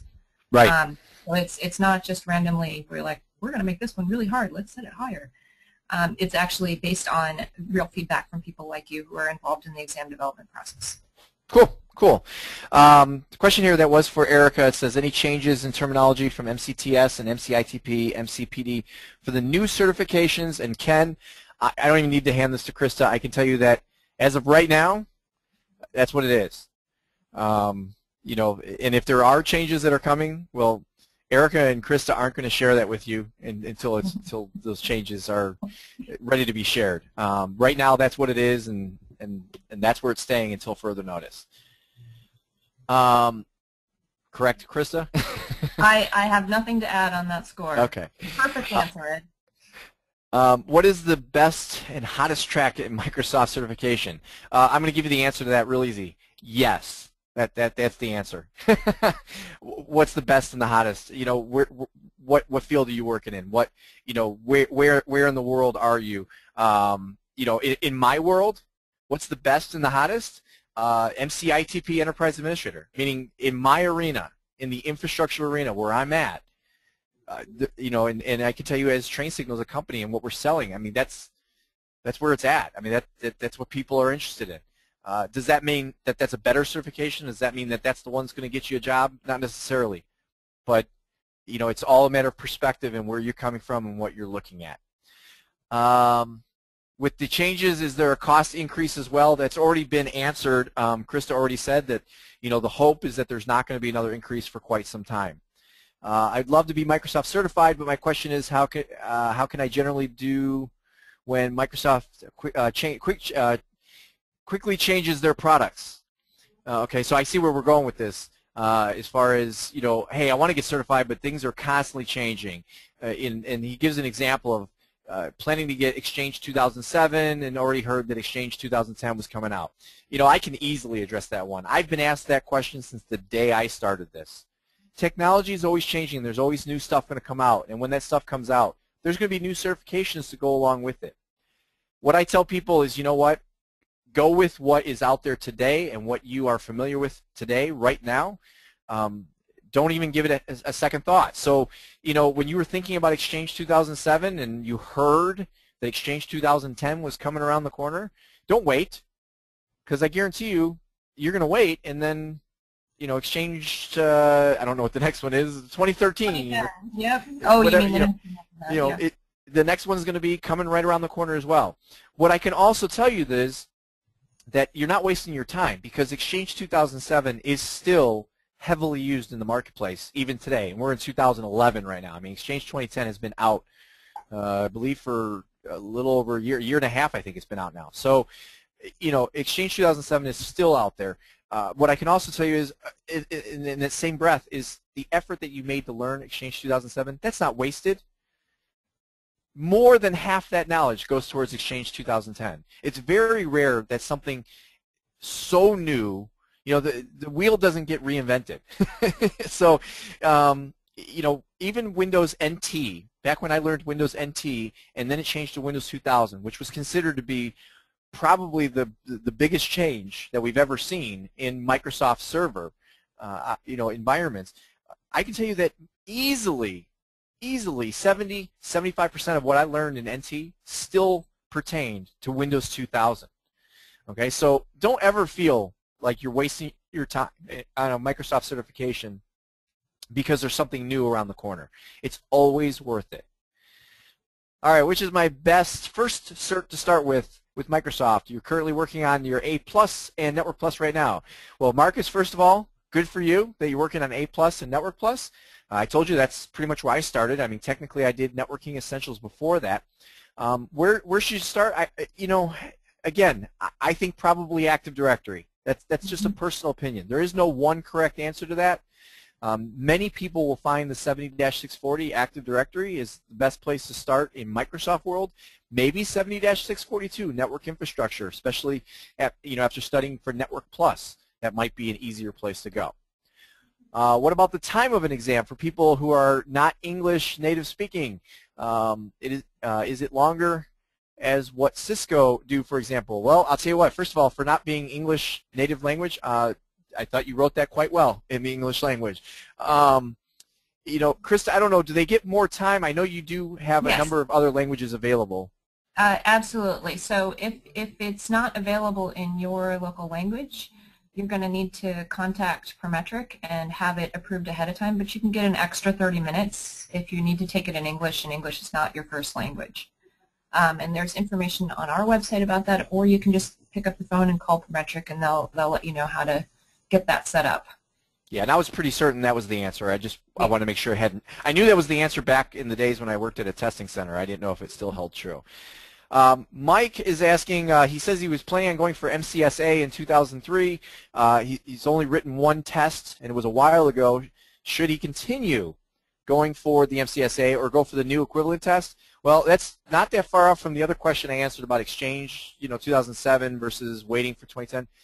There's a couple things. First of all, I wouldn't have waited in the first place. I mean, if that's why you were waiting, why you were thinking about it, my advice whenever you decided to start waiting would have been don't wait. Just keep going for it. The answer now is, it's tough to give a direct answer. My personal opinion, I mean, if you look at all the certifications I have, I'd say yeah. I'd say keep going for it. It doesn't necessarily make you as relevant in today's market because Windows Server 2003 is not as heavily used as Windows Server 2008. But you know what? Once you have that certification, you have it. You still get to say, you know, even if it goes into an inactive state and things like that that I know we've been looking into because of ISO and ANSI standards, you still get to say that you achieved that. And I think that's something worth talking about. To say that you achieved MCSA in Windows Server 2003 and then go on and get your MCTS and MCITP in Windows Server 2008, great. I think that makes you that much more marketable. That said, if you are limited to a choice of one versus the other, then because you're only one test in, you may want to just go straight to the newer Windows Server 2008 stuff. But again, that call is going to be up to you. And let me just tack onto that one just for a second. Sure. The upgrade paths only work through one version. There might be one that skips over Vista, but for the most part, you can upgrade from MCSA to 2008, but you're not going to be able to upgrade directly from MCSA to the next version of Windows Server. You'll need to upgrade to Windows Server 2008 first, and then take another upgrade. So just kind of keep that in mind, that it's not going to bridge over two versions, and kind of plan out what you might want to be doing in the future. Good. Very valid point. Because we are now getting to, you know, we're getting close to the next version of Windows Server. You know, I spoke about it from a 2003 versus 2008 perspective, but the next version, you're not going to be able to make that direct jump. So that's another thing to keep in mind. Definitely. Good. Thank you for adding that in. How can I become an Exchange expert only? Denise is asking, and actually it says Denise has left. So I will actually, I was already going to tell her that I was going to do that more as an email follow-up because it's very specific. So I will do that.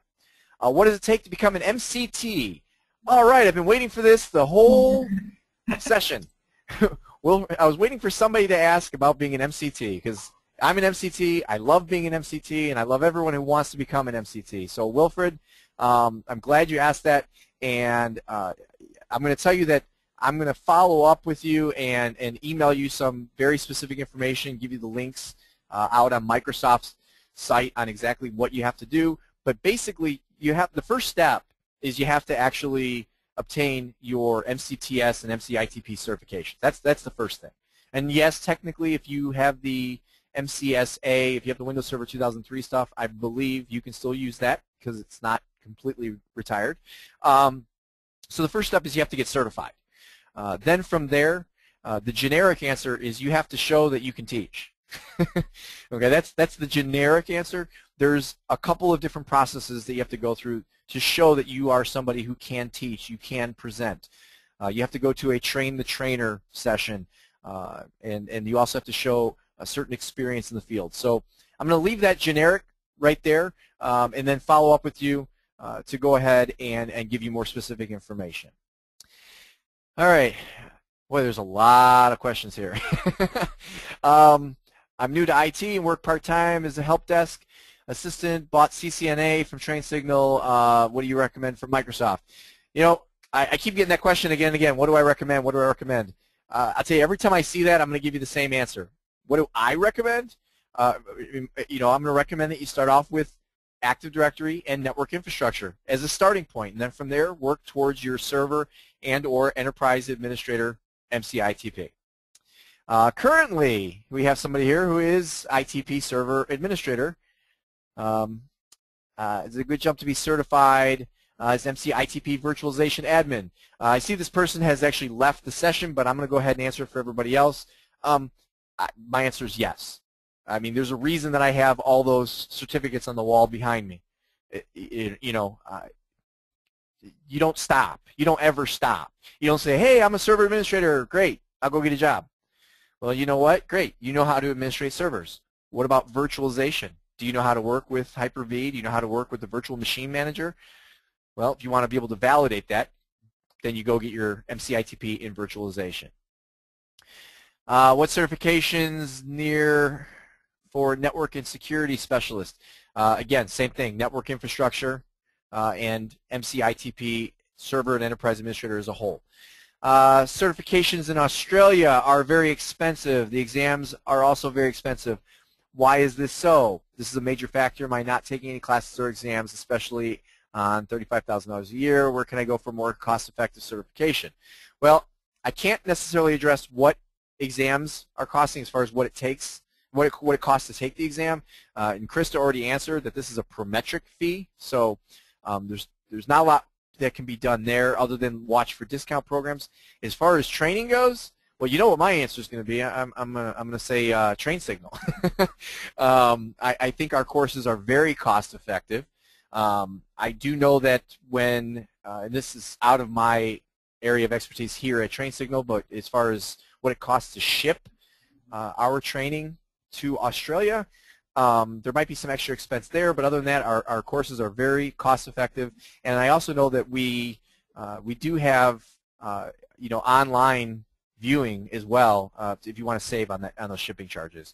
I would recommend, Michael, that you contact customer service here at Train Signal and ask them what the options are. But I know that we have very cost effective solutions to where you should be able to. And again, you're going to do this piece by piece. You don't necessarily dump everything in at once. You don't have to spend thousands of dollars all up front.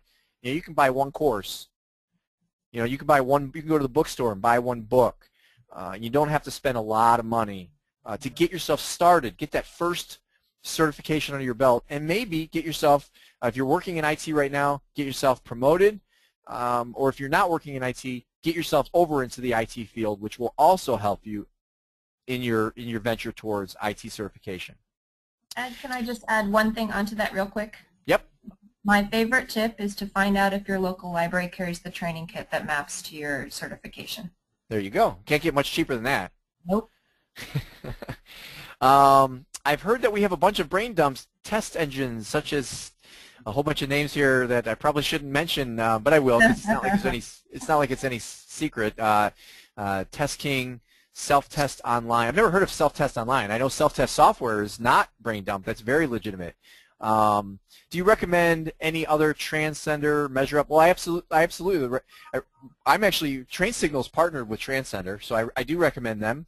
Transcender is actually owned by the same company that produces Self-Test Software, and Measure Up is also, I believe, a both Correct. Of those and Measure Up are all Microsoft certified partners, right? Those ones are safe, and actually there is a website that you can go and check and see whether an URL is actually trustworthy or not. I don't have it on the tip of my tongue, but Ed, I could actually look for that and send it to you if you want. Okay. But if you ever see any that you're suspicious about, you can email TC Tips, and we'll look into it and compare the costs. And I do know that they do, because I happen to know firsthand that Krista and Erica asked me personally about one that Train Signal. They saw a Train Signal ad out on a site, and so they came and asked me, "Is this a legitimate site?" They figured the answer was yes, because they know that Train Signal is legitimate and we're advertising with them. But that's not good enough, so they took it a step further and asked me. And hopefully, Krista, that answer made it back to you, because I sent it to Erica. So. You know what? I just got the URL, and if you want to include it, it's www.certguard.com. And you can type in the URL, and it'll give you kind of a grade on whether you can trust it or not. Okay, wonderful. So that's Search Guard, like search, like no, search cert. engine? CERT. C-E-R-T. G-U-A-R-D. Cert Guard. Okay, and that was .com, you said? Yes. Okay, so certguard.com. That's great. I never heard of that, so I'm gonna check that out. Here's a repeat question: best and hottest certifications. Is there any prerequisite exams to be done before Microsoft System Center Configuration Manager? There's no literal prerequisite. I mean, there's nothing that would prevent you from taking that exam. Some people, and I'm not even going to include myself in this, because I'm not certified on System Center, any System Center product. I have talked with some of the other instructors here. Some people say that it's not a bad idea, again, to learn some of the basics like network infrastructure and Active Directory, maybe even applications infrastructure. I agree with everything you just said, Ed. Yep. Yeah, that's a good idea. no one's going to prevent you from taking Configuration Manager exam, but I would probably recommend getting that foundation. Let's see here. We already talked about cost. Had an MCSA in Windows 2000. What's the path to MCITP Enterprise Administrator? Well, as Krista already mentioned, there is no direct path in the sense that you can't skip from Windows 2000 certifications 2 generations to Windows Server 2008. At this point, Krista, can somebody who's MCSA in Windows 2000, can they still upgrade to MCSA 2003? Let me look that up and get back to you, because I don't know. I'm not sure if I'm really not sure if that still exists or not. What I can tell you, I can actually throw a recommendation out there regardless. I understand that cost is always a factor, both time and money.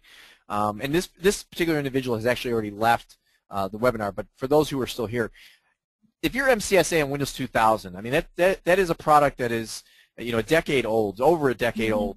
It doesn't mean that it's invalid by any stretch. Trust me, I've seen plenty of places that are still using Windows 2000. The problem is if you were to try to take, let's say, an upgrade exam to become MCSA in Windows Server 2003, and then from there take an upgrade exam to try to quickly and easily get yourself to, you wouldn't get yourself to Enterprise Administrator, but you get yourself a little bit quicker to Server Administrator on Windows Server 2008. I don't know that you're doing yourself justice. I mean, that's just a personal opinion. I don't know that I can tell you, for instance, that I don't take upgrade exams. I think I did take them.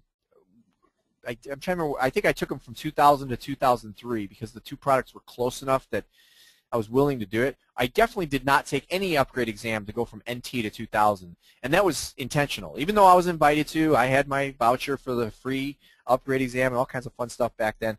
I didn't do it because I think to really keep yourself relevant, you take the time to go ahead and learn each individual technology in that environment.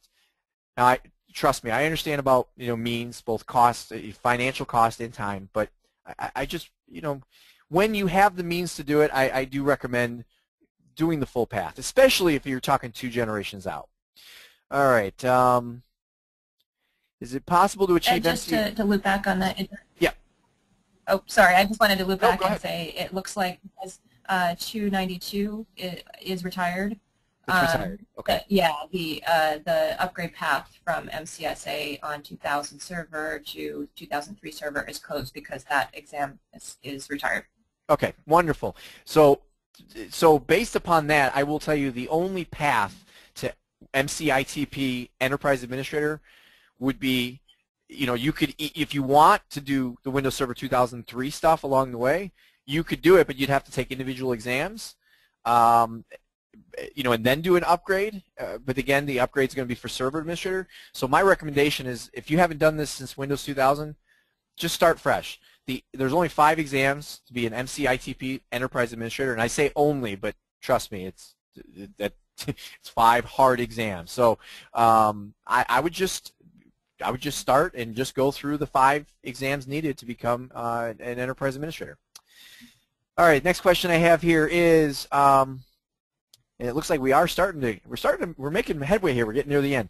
Is it possible to achieve MCITP Enterprise without work experience and playing around with Server 2008 at home? Is it easy to get a job without work experience, but with MCITP certification? You know what? I'll tell you what. This is, again, a question that's asked of me all the time. First of all, if you were asking, can you do it without actual work experience, but but playing around at home? Yes. You can definitely get certified without having to have a job specifically working with Windows Server 2008. You can get experience on your own. You don't have to formally be at an employer who's paying you money. Can you get a job without experience? Well, everyone has you don't get experience without a job, right? So is it possible? Of course it is. Now, is it realistic to expect that you're going to get a high-end engineering level position without experience? No, it's not realistic. So you are looking more entry level without any experience at all. But I will also tell you that there's one tip that I've given to all my students, and I know that this varies depending on where you are in the world and what how things work in your area. But there are, here in America, I can tell you there are two industries that are always looking for help, and it's not that difficult to go find. You can just go do intern type work or apprenticeship type work where you may not get paid, or if you do, it's paid very little, but you get experience. You get actual work experience you can put on your resume, and that is schools, so any education arena, and banking. Schools and banks. They're always looking for cheap help because I know it doesn't sound like it with the banks. You think the banks should have huge budgets, but they don't. When it comes to their IT budgets, they're usually pretty small. And so banking administrators very often will let people come in and do work for free or very cheap. So it's another great way to get experience other than just playing around at home if you want to try to help build that up. There are messaging and database specializations, but will there be security specializations as well? Because there are, there's a lot of letters here. It looks like Active Directory Certificate Services, VPN, Network Policy Services, Database Security, and now Azure as well. Some require specialized knowledge when it comes to actual environments. The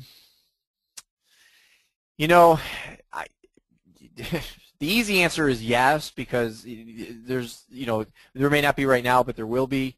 And Chris, I don't know if I don't have all the tests memorized. Is there something currently security specific? I know there was all the way up until the MCITP came out. There is an MCSA with a security specialization Right. that people can maintain. Not 100% certain if you can still earn it. You should be able to still earn it at 2003. However, the approach that we took after the 2003 portfolio was more along the lines of embedding that responsibility for security is everyone's responsibility. So that is actually embedded in all of the exams. There are objectives that will test you on your ability to set everything up in the most secure way possible. So right now we do not have any security specializations on the most current versions of our products. I do believe that there is an MCSA security on 2003 still available. Yeah, no, there definitely is. I can confirm that. I know there is, but yeah, nothing specific right now that's brand new on Server 2008, other than other exams that cover those areas. Right. Okay. All right. And by the way, just because I'm looking at the clock here and I see we're getting close to 2 hours, I'm going to answer anything that's still left in the queue. There's a few left in here. I'm going to ask if you still have questions. Feel free to just reach out to shoot the questions over to Train Signal. They'll get them to me, or you can also find me. The best way is on Facebook. Don't use Twitter to ask me questions. You're not going to get nearly as fast a response. But if you go to my Facebook page, you can either direct message a question or even just post it right on the Facebook page. Happy to use that as a Q&A because then it benefits a lot of people. But I know we're probably going to have to wrap this up here real soon. Let's see here. Is it advisable to stick in one direction of training, either Microsoft or Cisco, or does Cisco go hand in hand with Microsoft?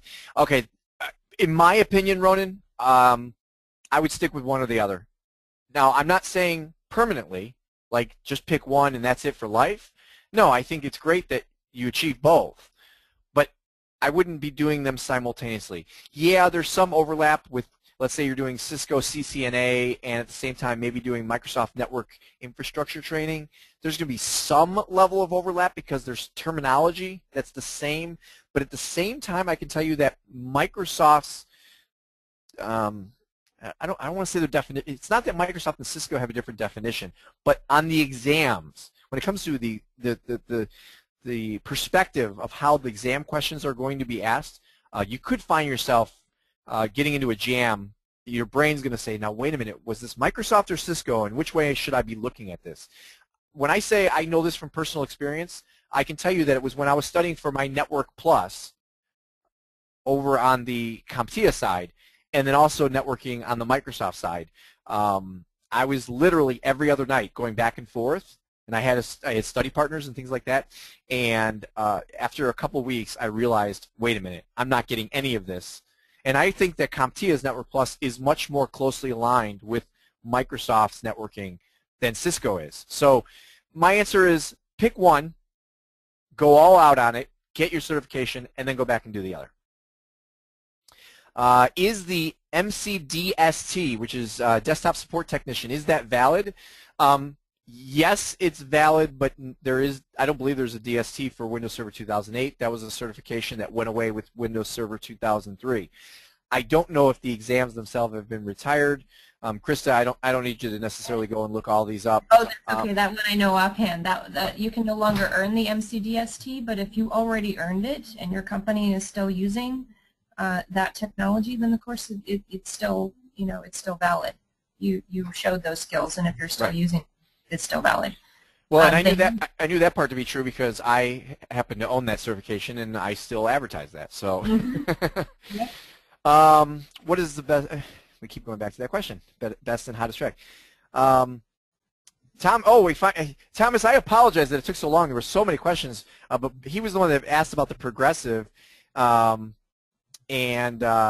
he's confirming that progressive. He believes that was what we were calling adaptive. So I'm glad that was the match there. Will there be any discounts? That also was already answered. Where can I get a flow chart of certs and some idea of where to start? Michael, that is where I'm going to tell you, if you go to Microsoft.com/learning and go to the certification tab, I can tell you for 100% certainty. I don't know about flow charts per se. I mean, there are some charts there, but there is a series of links that you can go through that will kind of walk you through what is it that you're looking for and how do you get started. I go there regularly. Ed, one quick add-on to that. Yep. I think if you go to the certification by technology navigation and you choose the technology that you're actually supporting or wanting to pursue, there should actually be a roadmap poster, that will actually walk through what all the exams are to earn for specific certifications. Awesome. Has Microsoft released an updated self-study guide for R2? And the answer is, I believe, yes, across the board. I know I own a number of those self-study kits, and I believe almost all of them, if not every single one of them, has a second edition specifically saying with R2 coverage. Exactly. So look for the one that says second edition. Yep. You say not every aspect of a product is covered, but why do I get reports of areas tested but haven't been covered? Michael, again, I do my best. All of us here at TrainSignal, and this I can speak for not just TrainSignal, but pretty much any training company out there. This includes the Microsoft Press books themselves, the mock in the classroom, any training center. And I've worked for a lot of different training centers over the years, and I can tell you, we can't literally, we basically would be a brain dump if we were going through question by question. From there, we have to stay objective-based, and we do our best to, cover those objectives. And I know you still could ask, you say, well, but wait, there's a literal objective listed, and it's still not in the course. I can speak to the TrainSignal courses directly, and that is that our number one approach is education's first. I want you to be able to go out and do your job first. Being able to get certified, well, yeah, it's not that I don't want you to do that, but first and foremost, I've put together courses before that it's like, let's just focus on certification and nothing else. And the problem is that it becomes a somewhat, incomprehensible course. You kind of go through and it's choppy and it's all over the place, and you don't learn anything. And so I do my best, and hopefully I'm doing a good job at it. We always welcome the feedback. It's about teaching you to actually do something. And if that means that there is some area of the exam that gets missed because it's just kind of, this extra thing over here, I apologize. And we do our best sometimes to even throw in bonus lessons when we hear from enough people that they're experiencing difficulty on the exam because something wasn't covered. How do you qualify and apply for student discounts? Again, it has to do with either going to an IT academy or, again, Krista mentioned about having an actual student ID at what educational facilities qualify for that, Krista?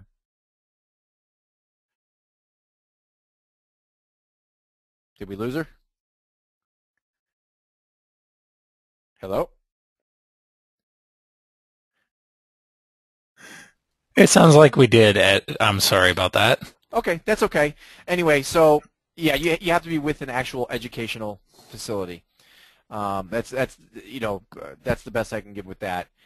You could certainly. The one thing I can tell you is she did mention that you can contact Prometric and ask them directly. I'm sorry. I actually do have I can put the URL into the chat if that would work. Sure. Does that work? Will there be more preparation material like ebooks for virtualization administrator in the future? Sure. I mean, that's an easy answer. Yes. There will be from Microsoft and there will be from TrainSignal. I know that. Virtualization is the future. I'm going to kind of jump. Will Microsoft be considering re-upping exams every 3 years like other companies? Let's not get into it overly detailed on this because there's a whole can of worms that's opened up with that. What I can tell you, Thomas, is Microsoft is always working to keep the integrity of the exams valid, and that includes working with ISO and ANSI standardization and things like that, which in some cases are, is going to include specific re-upping. The exact specific rules, we've already had rules, and those rules continue to change depending on the needs and the standards. So if I can jump in just real quickly there, we're running out of time. One is Azure MCPD and the Windows Phone MCPD. Both require recertification every 2 years. But with that, the follow-on for that is there's no version in the MCPD title for the certification, so you're actually re-upping on whatever the current version is at the time that you're required to recertify. Awesome. Does that make sense? Awesome. So you just keep the one that you had before rather than continuing to earn a newer one. And that's how, it's funny, that's how we started. That's what I was, if you go back into when I was talking about the history back in the 90s, the original MCSE didn't have a title with it. It was just MCSE. That's it. It didn't have a product, I should say, with it. It was just the title. And you had to re-up to do it. So, all right, someone who's been in IT for over 10 years and worked mostly on help desk but has some system admin experience, how can I progress into the infrastructure role? Well, that's the easy answer, Nick. Get your MCITP server administrator, I'd say, to start. Maybe work towards enterprise administrator and, start getting the word out. Preferably, I usually tell people start within your own organization. That's the easiest progression in most places. You already know the people. They already know you, especially if you got 10 years experience. May not be with that same company, but you have some experience with that company.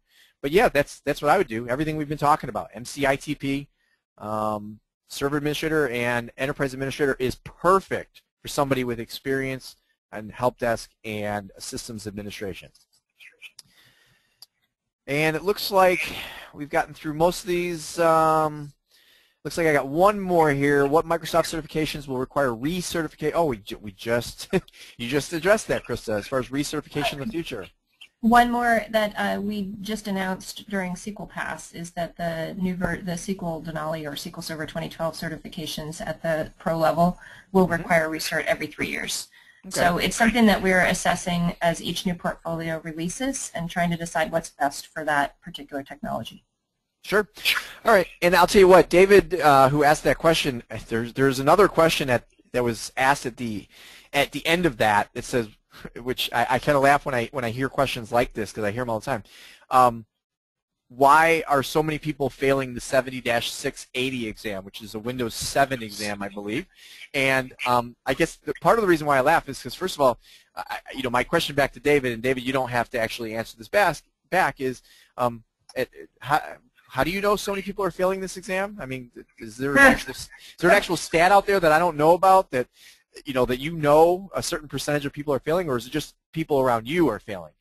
Now, at the same time, I don't mean to make that sound like I'm making light of the question, or that I'm, that I'm saying that the people around you are just the ones failing, because that's not true. I can tell you, I also know a number of people who have failed that exam, and what I think, typically what happens with these client operating system exams, I witnessed it big time with Windows XP, with the 70-270 exam, and I didn't witness it as much with the Vista exams, but I think those exams, a lot of people jump straight from XP to Windows 7, and so at least around me, so I don't know a lot of people who took the Vista exams, but what tends to happen with these client exams is they're looked at as, oh, those should be easy.